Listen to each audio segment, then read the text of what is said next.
Now their duties lead to the christening of a lifeboat at Montrose. The crash of the bottle is followed by a trial trip round the basin. No doubt the lifeboat has seen rougher water than this, since she was dedicated to the service of those who go down to the sea in ships. From lifeboats to an inspection of the late Captain Scott's famous ship, the Discovery, an easy transition. This fine ship is now to be used by Sea Scouts. The Queen seems to be asking practical questions about Arctic clothing. In Hyde Park, our King takes part in a great festival of empire. The parade is 9,000 strong, old and young. Here is a shot of the King and Queen at the King's College centenary celebrations. With their majesties are the Duke of Connaught and the Archbishop of Canterbury.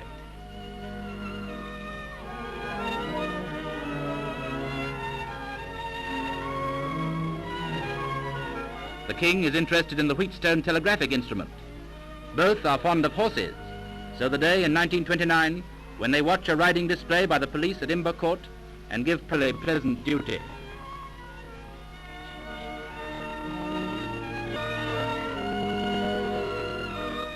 Keep an eye on the nurses in this picture. They work at the Seaman's Hospital at Greenwich, and this is the opening in 1929. When the visitors leave, the nurses are determined to give the royal party an extra escort, even at the risk of the outpatients department. Foundation stones are as numerous on the pages of the engagement books of royalty as daisies in springtime. This one is being laid at St Mary's Hospital, Paddington. Notice Mr Baldwin in the party.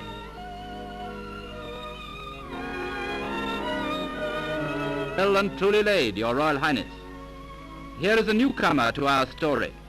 The scene is Olympia 1931, and Princess Elizabeth evidently inherits her parents' love for the horse.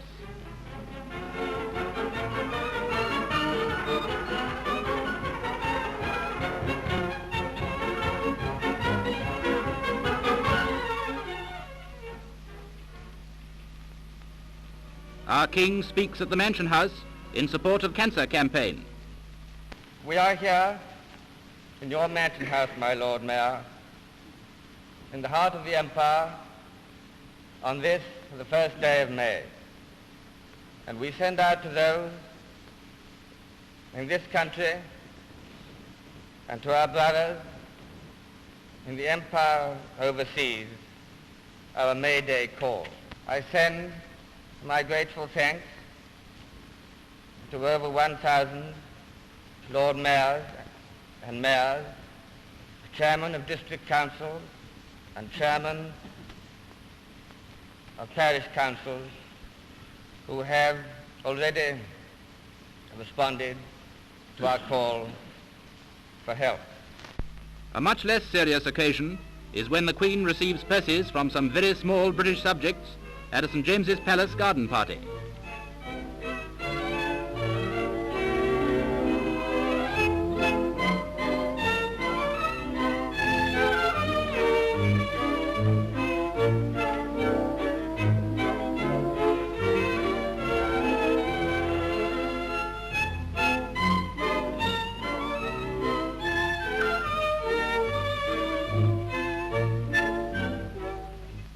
From St James's Palace, London, to the lowlands of Scotland is a far cry. But at Stranraer, our King takes his turn at receiving purses. This is 2 years ago.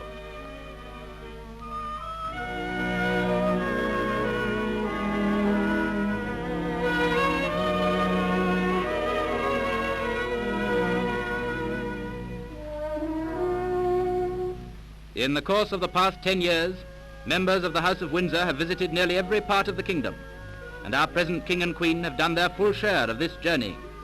We follow them to various cities. Southampton has its new municipal offices opened by the royal couple. Southampton, the great port of the south coast, whence the liners sail for New York, Rio de Janeiro, Cape Town, and many another distant part of the world. Lincoln and the people of the Fen country see them at a Thanksgiving service for the successful completion of 11 years' work in the restoration of Lincoln Cathedral.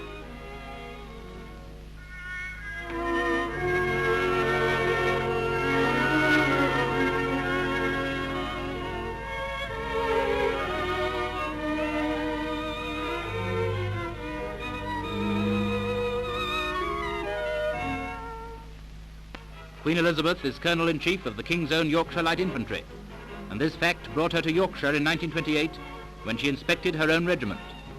Afterwards she spoke to ex-Sergeant Horfer, whose back was broken in France, and to his delight signed his autograph book. In this picture she is still in Yorkshire, and from here she takes back a little nurse doll for Princess Elizabeth. Their Majesties have often been to Scotland. In 1929, the King, as Duke of York, was in Edinburgh, representing King George V at the General Assembly of the Church of Scotland. This was the year in which the Church of Scotland healed the breach, which had divided it since 1843. The same year, he and his wife were in Inverness. They are Earl and Countess of Inverness, as well as King and Queen of England.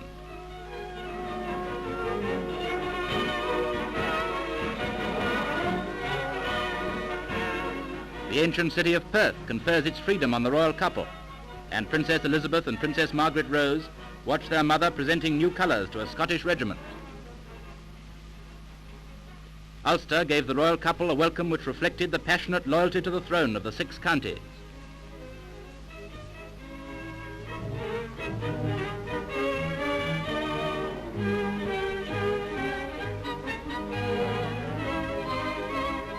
It was the wish of King George V, when he was head of the House of Windsor, that each of his sons should specialise in one or more aspects of our national life. Our present king is particularly associated with British industry and with all matters of concern to the younger generation. At Glasgow, the king gains practical experience as a tram driver. Transport and communications are the nerves of modern industry, and in 1934 at Mount Pleasant, the king and queen, accompanied by the Postmaster General, open a new sorting office. The Queen seems to want the fun of dispatching a postal packet, but the King can't resist the temptation to steal the job for himself.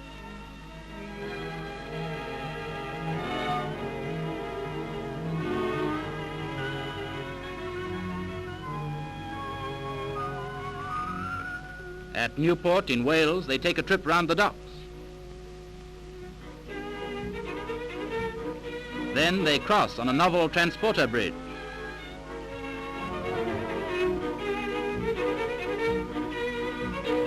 That was in 1924, and in the same year, our king gets into overalls at a margarine factory and watches various processes of manufacture. Can you spot how he works the machine?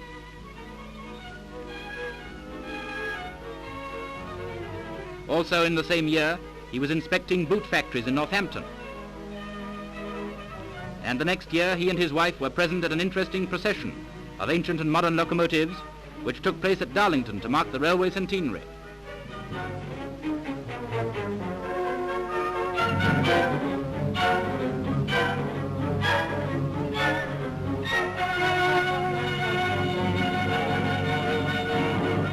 This picture, taken 10 years ago, shows our king inspecting the Royal Arsenal at Woolwich, a rather depressed industry in those days.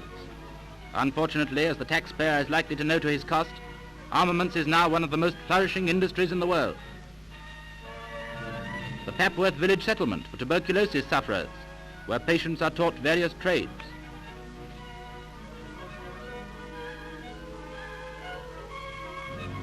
Our king and queen are watching the making of suitcases.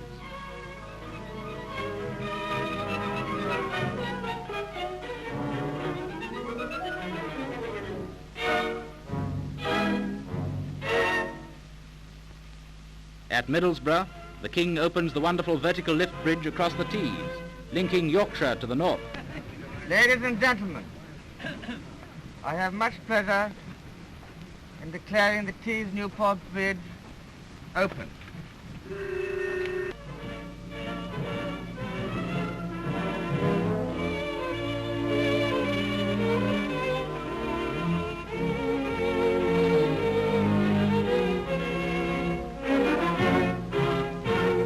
At Barrow in 1935, the Queen launches the liner Strathmore.